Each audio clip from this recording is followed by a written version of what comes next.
sure that um, I'm making sure that my videos, my cameras are correctly set up. Excuse if you can see my stuff in the background. Excuse me, still moving. Disclaimer: I really am though.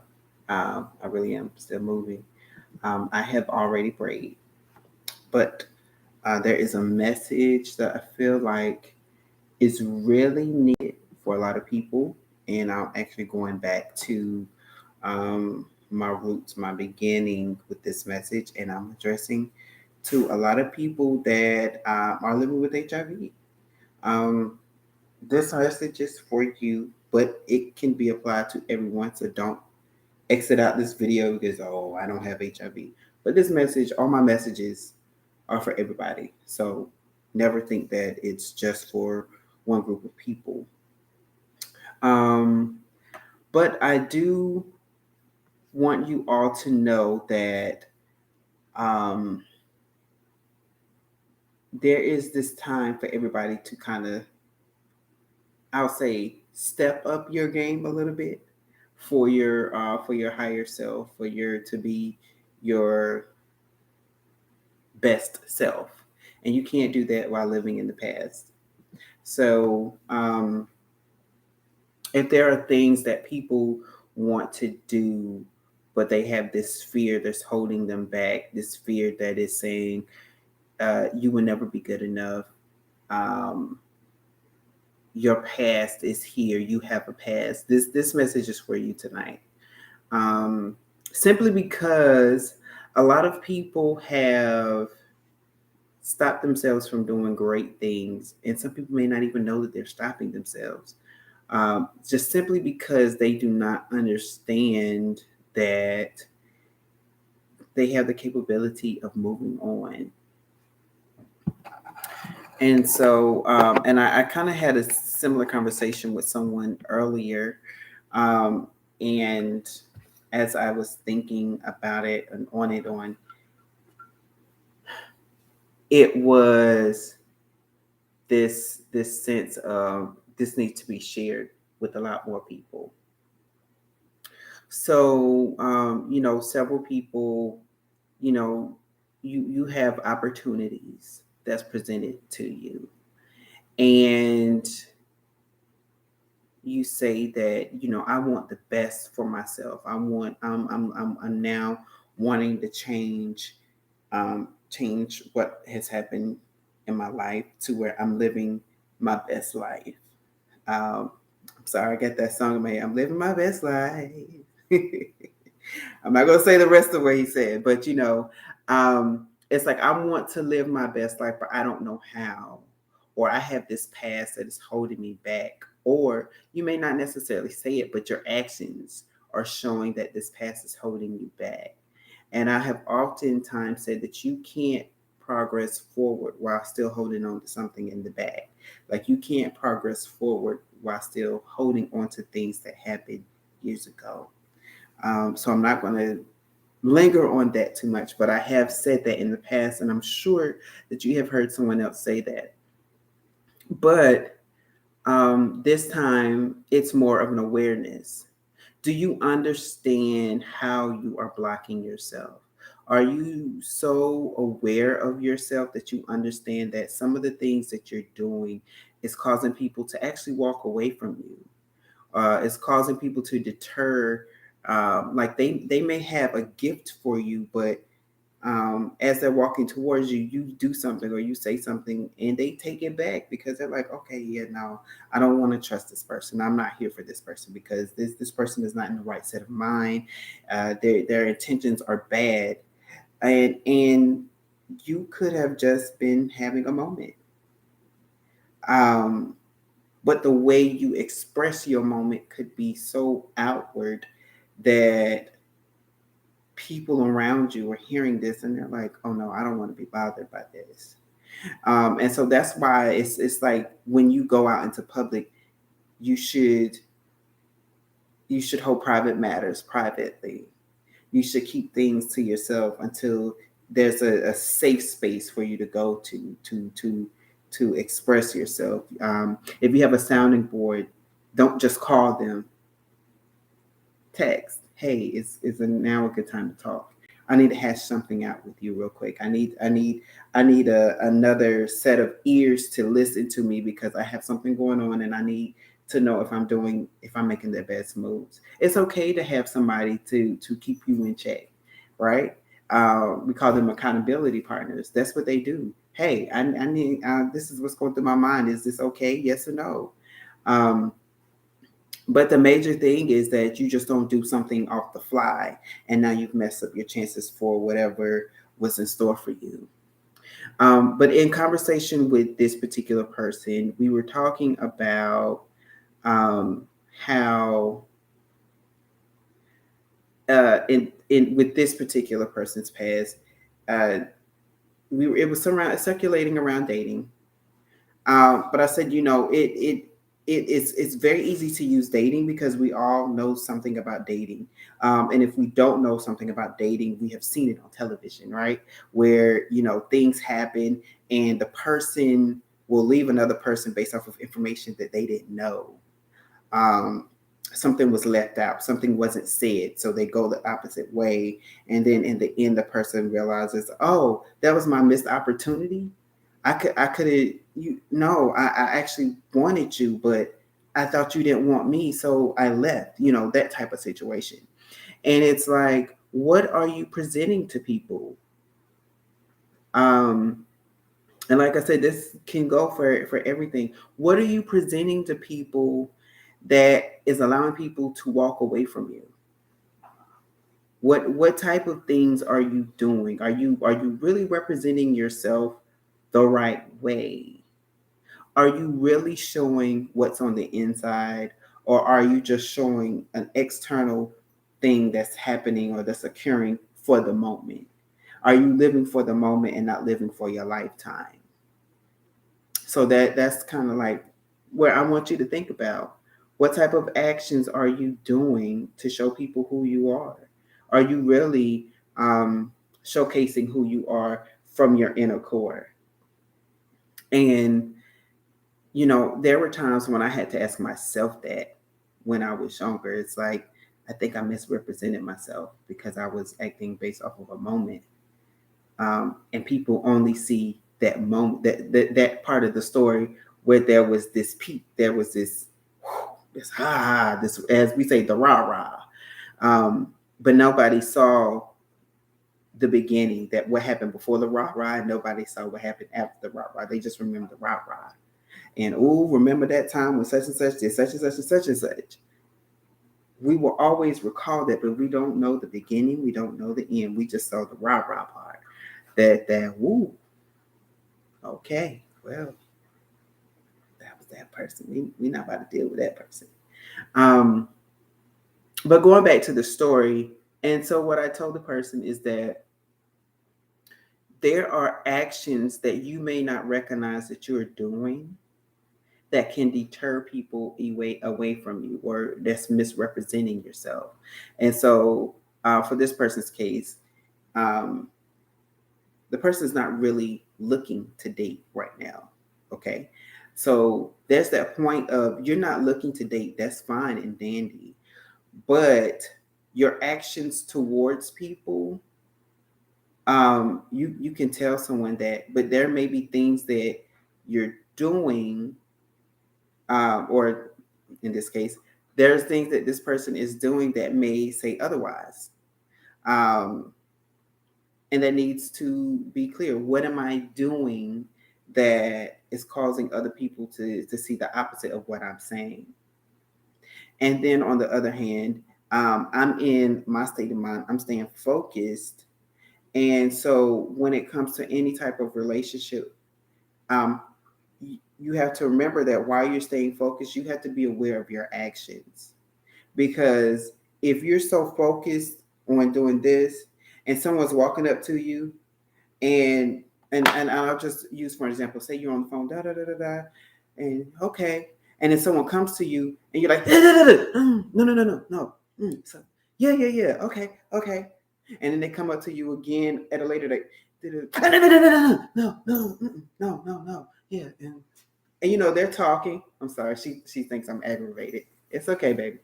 And so like you're on the phone handling business for why this person is trying to approach you to help assist you or give you the answer that you're looking for. You're constantly like shunning them away and pushing them away in a matter that seems like you're angry with them.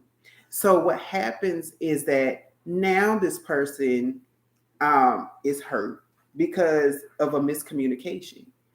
They communicated that, oh well, such and such is angry at me, so I can't approach this person. I'm going to stop approaching this person because every time I approach, I get this reprimand. Um, and so now when the tables turned and now you are wanting this person in your presence for whatever reason, this person is now not interested in being around you because of your actions prior, because you weren't aware of what you were doing. And so when I want you now to just think about what people have said to you, and you said, no, I'm not that way. Are you not that way, or have you not recognized that you're not that way? Are you doing actions that would say opposite of what you say you're not? Like for a lot of people in the dating world, and I've had conversations with several people about this, so I know that this for a fact is true when it comes to dating. When people say, oh well, this person said that they're not interested in dating,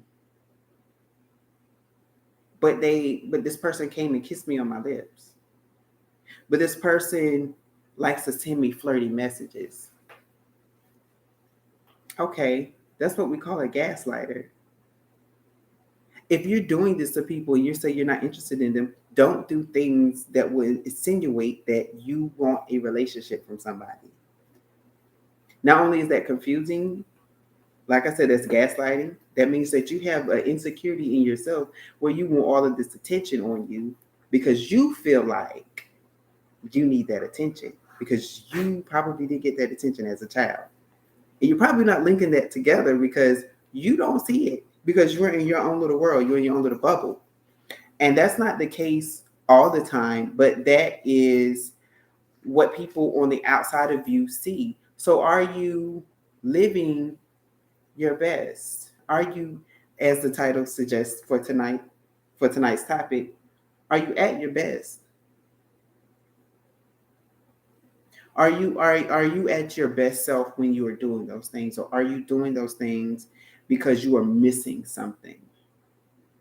Are you really at your best when you're missing out on future opportunities because you're not recognizing the actions that you're doing now is affecting um, your future self, your future actions, your future blessings?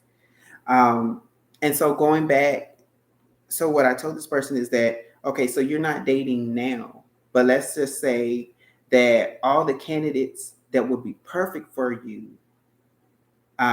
when you do get that mode of, oh, I think I'm in the dating mode now. I think I want somebody. Have you treated them in a way where they will actually come back to you now? Or have you treated them in a way that has pushed them away and they don't want to have anything to do with you? And now you're confused as to why people don't want to be around you.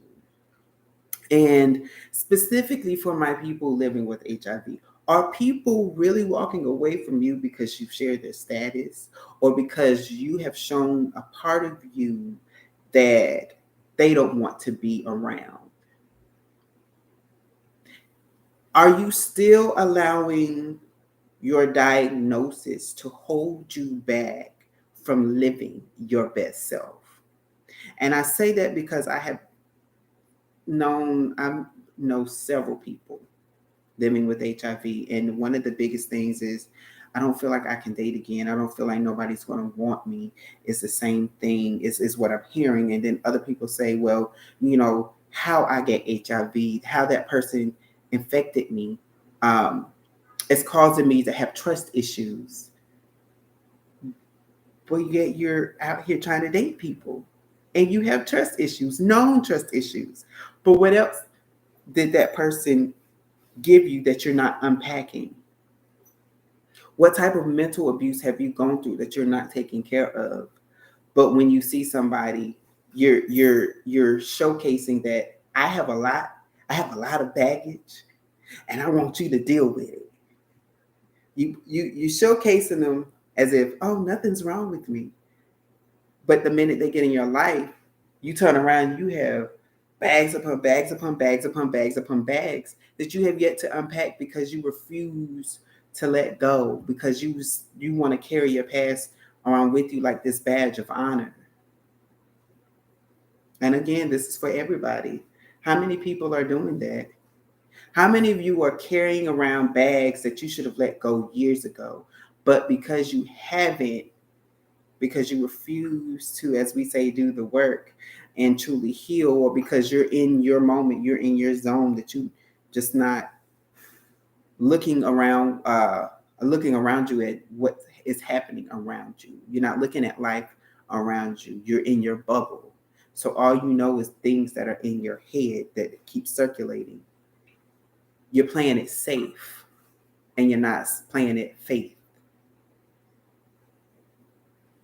Again, I'm going to say that you're playing it safe, but you're not playing it in faith. You're not playing faith. You're walking in fear. Oh, I'm not afraid of nothing. Oh, but let somebody bring up a topic that you don't want to talk about. Man, I ain't got time for that. Man, I don't want to hear that. Man, I'm tired of talking about that. We talked about that last time. Why are you running? And we talked about it last time, and then it came up again. It obviously means that you did something to make that triggered that same conversation up again.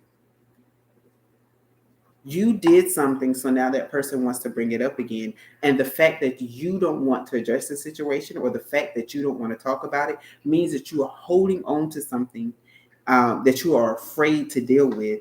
And now you have the potential of deciding your future, you and that person's future. That person may not want to be around you. And this can go with any type of relationship. Mind you, I'm not talking about just dating relationships. The dating relationship was just an example, but this could be a business partner. You say you want to, somebody say, hey, I heard that you have this goal, and I see that you can do X, Y, and Z, and I want to partner with you. But because you are so fearful, you have this tight grip on everything, that you now have controlling issues, and you now are straining the relationship, this business relationship that this person wants to have with you. How can they have a business relationship with you if you are trying to streamline how this person connects with you? If this person says, I want to bring you 18 gallons of soda to your event, and you hold this person like, no, I'm holding back because I don't know what kind of soda they're gonna bring, and I don't know if they're gonna have a diet, and I don't know if they're gonna have a soda that. So I'm just gonna say, you just bring 2 gallons of Sprite every time you come, and that's all I want. And then you get in there, and your people that you're serving are like, hey, well, we drink Pepsi, and you only have Sprite. And now you're in oh my gosh, but what do we gotta do? We gotta find some Pepsi. Somebody go buy some Pepsi. We gotta do this. This person only drinks Diet Dr. Pepper. We gotta get some Diet Dr. Pepper. Well, you have streamlined the person that has all the resources to every kind of soda. And now they can't function the way that they need to, based off of your fear of commitment, of controlling. I'm not gonna say commitment, because you're committed to making your bank, but you want to control the situation. But control is something that you do out of fear. What are you fearful of that you realize that I have to control this situation? What type of fear do you have that you're telling people, oh, I'm fine, but you're doing this the one time? You prime example. I'm glad she's doing this. I'm glad she's doing this right now. Prime example. She wants to play. She wants daddy to love on her. But if I constantly just keep stop and push her away. Eventually she's gonna get her sad puppy face on and she's gonna lay down. I'm like, why won't daddy play with me? And there's times that she shouldn't, but I'm actually glad that she's doing that this time, because this is how we teach people how we're going to teach them, right? And so in psychology, for those who want to be on the educational side, this is what we call a learned behavior. We teach people how we're going to treat them. And so now that they have had this learned behavior, now they're going to expect you to do that every single time. And if it's a negative experience, and they're going to get to the point where they're going to say, I don't want to have this negative experience no more. So I am going to remove myself from this situation. I am going to remove myself out of this person's life, out of this business, out of this company, out of this friendship, out of this kinship, because there's some family members that sometimes we have to break away from because of the exact same things. This is what we mean when we're talking about toxic relationships, people. Oh, but I'm not toxic. Are you sure? I've heard the most hellacious people say I'm not toxic, and I look at them and laugh. Baby, if I put a match to you, you will blow up. You are that toxic. And the same goes for the people that say I'm 100. Are you sure? Are you sure you're 100? Are you sure that you're somebody that will speak up for the truth? Because when the mirror is turned on you, will you say, yeah, that's me? Will you fess up, or will you say, no, that's not me? Because you don't want nobody to see that side of you, which means you're controlling the narrative, which means that you are controlling, which means that something has made you afraid because you're now wanting to control that narrative. So you have to recognize, what are you doing? What and they can be small things. So start off small. You don't have to look at the big stuff. Look at the small stuff, because the small stuff are usually the seed to the bigger stuff. You gonna say hi to the people? Hmm? You gonna say hi? So I just want you all to think about, are you at your best? Are you at your best when you're doing stuff that are triggering other people? Are you at your best when you're creating people to have triggers? Not everybody has triggers at first, but people teach people how to have a trigger. Oh, I'm gonna teach you how to have a trigger because baby, I got a trigger, and because I got a trigger, I'm gonna teach you how to have a trigger. And you don't say that with those type of intentions, but your actions have that type of intention. Your actions speak those words that you don't speak out of your mouth. Your actions speak those things that's in the back of your head that you don't even know exist, because you don't recognize that they're there. So when you're too in tune with something, are you really focused? Because people that have focus realize that, yeah, I'm focusing on this, but I also understand that when this is happening, um, I am aware that I may need to change this about myself. I'm aware that when this person is coming to me, they are coming to me with something. So I may say, instead of like, hold on, put it here and read it, or write me a note. You know, that's successful multitasking too. If you don't know that, people say, how can you multitask? It's because while I'm sitting something down in the queue for me to look at later, I am focusing on this, or I'm focusing on that, and then I can glance down, and while I'm looking at the meat of what needs to be done, I can look it up on the computer while I'm talking to you. But that doesn't mean that I'm not being focused on what I'm doing. But some people get to the point where they are so focused on one thing that they're disregarding everything that's behind them. And you can't be that focused. A lot of people call that tunnel vision. You can't be so tunnel vision that you don't understand that the world is collapsing around you. You can't be so high-minded or um, blinded that you only see one thing and one thing only, and that you miss out on things. You miss out on life. You miss out on opportunities because you refuse to look up. You refuse to see what's around you. You refuse to handle things.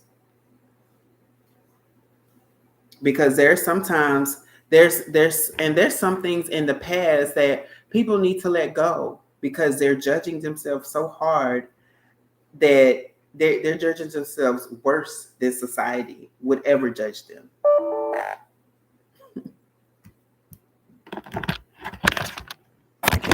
Left.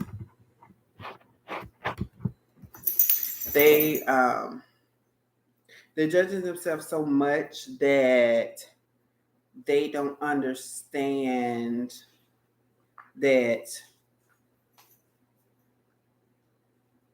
they're judging themselves so much that they don't understand that what they're doing is they're adding on weight that was not meant for them. What they do is they add on the baggage that I was talking about earlier. They're adding their own baggage on it now. And because they're adding their own baggage, they're now like, I don't know why I'm going through this. So I don't know why. And they want somebody to help lighten the load, but only they have the way of lightening the load. You have the answer to lighten your own load. But if you don't lighten your own load, then you can't expect somebody else to lighten it for you. Because that means that there are some things that you have to let go that other people can't let go for you. You have to understand that the baggage that you picked up, you can also put down. You have to understand that at your best life means that you take inventory of your own life to see what needs to be removed, what is out of date, what is no longer serving me, what is no longer having me at my best self. What are some things that I may need to talk to somebody and say, hey, I need help with this. I don't know where to start. But that means you have to be a little vulnerable and you have to let people in. But you also got to understand that you can't share that with somebody that's in the same boat as you. If you're in a sinking boat, you can't ask the person standing next to you to help you get out the sinking boat. You need to talk to the person that's in a boat that's afloat. And so it goes along with, the blind leading the blind. You can't do that. You have to find somebody that's going to help take you to your best self, that has your best interests at hand. Sometimes you have to get away from family and friends. You have to get away from your familiar to really get the things that God has in store for you. That's in the Bible too. Abraham had to get away from his people. He had to get away from what was familiar to him. He had to get away from out of his comfort zone. And because of that, he was blessed well beyond measure.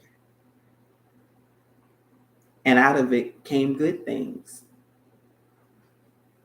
Yes, he did struggle, but then there were times when he had to let some things go. He had to let his family go. He had to let friends go. Everything that he was familiar go so that he could get new experiences, new life. He had to walk in faith and not in fear. And because of that, he's one of the Bible's greatest stories and examples of stepping out on faith, like what that truly looks like and what it means to live your best self. Because when he was home, he was just the everyday Joe. But when he stepped out, oh baby, oh, that's Abraham. Oh, that's such and such. Think about your favorite musician, your favorite actor or favorite actress. They may have started out in a small town somewhere, but they ended up something big and major. And that's where you could be, but you have to stop limiting yourself by limiting your life to the baggage that's on your back. And that's why I love to see those pictures online that has the woman or the man, and it says stepping out of 2021, stepping into 22 like this. What are you leaving behind? And this is May now. So if you haven't left something along in 2021, you're still carrying in 2022, you can do it now. Start now. What are you carrying from 2021 that you can let go of in 2022? What are you holding on to that you can let go now? What is out of date? What happened in 2015 that you're carrying in 2022? How old were you in 2015? I know you're not carrying around your diaper bag that you had when you was first born. And that's the very first bag you should have ever had. And if you are still carrying your baby bag and you are an adult baby, it's time to let that baby bag go. And any other baggage that you collected along the way. It is time for you to let it go. You have to stop living in the past. You have to be at your best by being your best, by focusing on being the best, by focusing on letting things go that will never make you the best. What are some things that are weights to your feet? That wherever you tried, and every time you see a serpent, you can't pick up your feet to stomp on that serpent's head. So you just allow that serpent to bite you and you say, I'll deal with it later. Why are you letting serpents bite you? Don't you know that serpents carry around poison? What type of people are you around that's continue to poison your system, to continue to poison your mind and continue to poison your body, the way you talk, the way you think? What types of things do you have around you that you need to let go? That you say, I have all these dreams and aspirations, but I just need that one break. And because you can't find that one break, you give up. And the only reason why you can't find that one break is because you are allowing your past to dictate how you move forward. What are you letting go? What are you deciding to let go? You have to do that. That is how you move forward. That is how you live at your best. Yes, that's an Aaliyah quote for those who don't know, or those who's asking like, why did that sound familiar? That's an Aaliyah quote. And I started laughing once I got the topic, because I was like, what am I going to title this video? What am I going to title this message? And it goes, at your best, you are loved. That's when you experience the most kind of love, that unconditional love, that love that's saying, like, I don't care what you've done in your past. I'm not looking at your past, baby. I'm looking at your future. And if you can let this and that go, then people will love you, because you can be your authentic self without having to hide who you are. You can live your freedom-like self the way you were meant to live. People were meant to live free and not in bondage from anything or anyone. And because of that, baby, you are loved. You will be loved. You will be appreciated. And people can understand that you're operating out of a place of love. That's the true meaning of living at your best. So again, take inventory of what you're doing, who you have around you. Take inventory of your actions and your responses to people. If somebody says you're doing this, before you fix up your mouth to say, no, I'm not, think about what you're doing. Think about who else may have said that to you. Think about your reflections. Think about situations that you were in where people walked away from you. Were they truly hating on you, or did they say, I'm tired of such and such and such that you do, and I'm no longer going to be a part of it?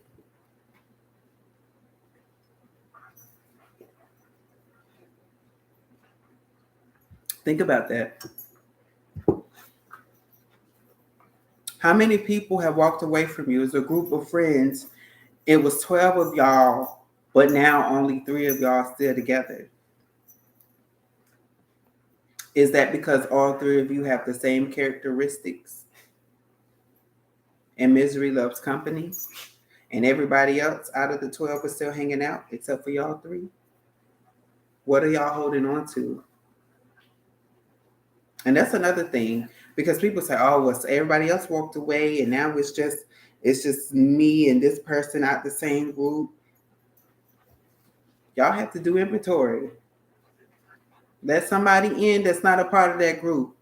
Hey, if you see something, let us know if there's something wrong. And you can't go around somebody in the same territory. Like if you already, and I'm going to say this, just to give an example. If you live in a certain part of town and you're trying to move to another part of town, you need to ask the person on that side of town how they got there. If you think about the richest neighborhood ever, you want to ask somebody who's living in that neighborhood, how did you get here? How can you help me get to where you are? What steps do I need to take where I can get to where you are, where I'm in a place of comfortability, where I'm in a place of I'm not having to struggle. Help me get to where you are. What types of things am I doing wrong? And I mean, and I ask myself, I have those conversations with my mother. I have those conversations with my friends. Did I assess the situation right? And I take correction wrong. I mean, I take correction right.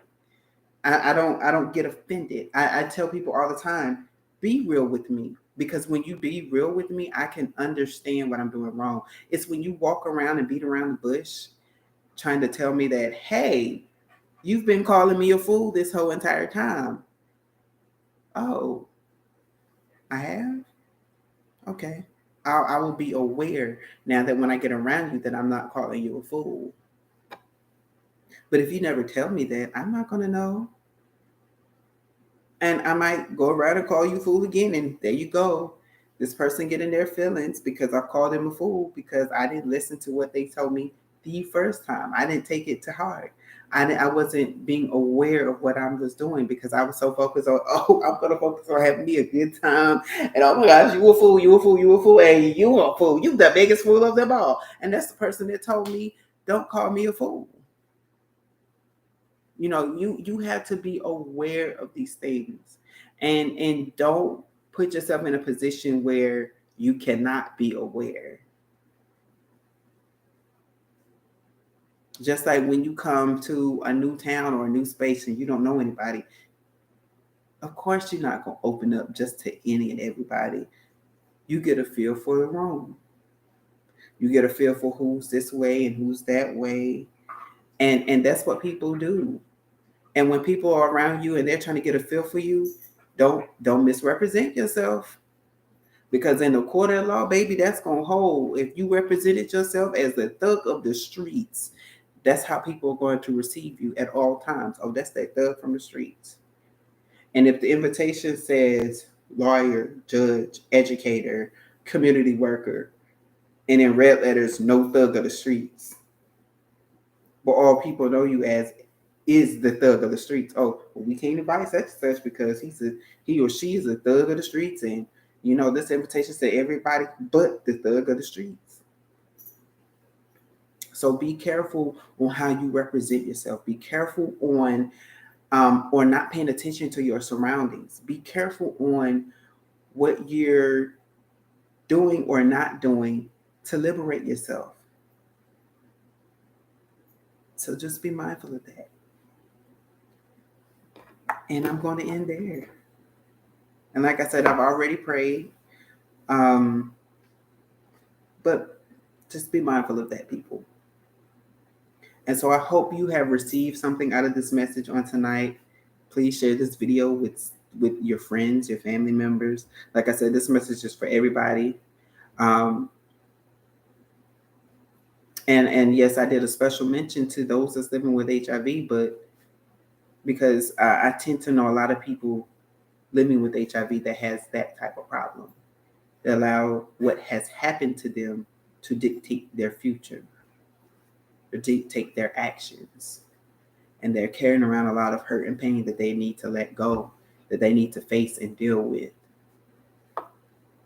Because baby, if you 40-some years old and that happened to you in your early 20s, why are you carrying 20-year-old worth of pain?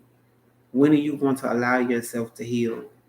When are you going to allow yourself to experience true joy without, conditions? When are you going to allow your brain to stop thinking that everybody is out to get you? When are you going to be in that peaceful state of mind? Allow peace and love to truly come into your life. Allow yourself to unpack. Allow yourself to let go of things that no longer serve you. So you all have a good night. And until next time, love yourself, love on yourself, and live at your best.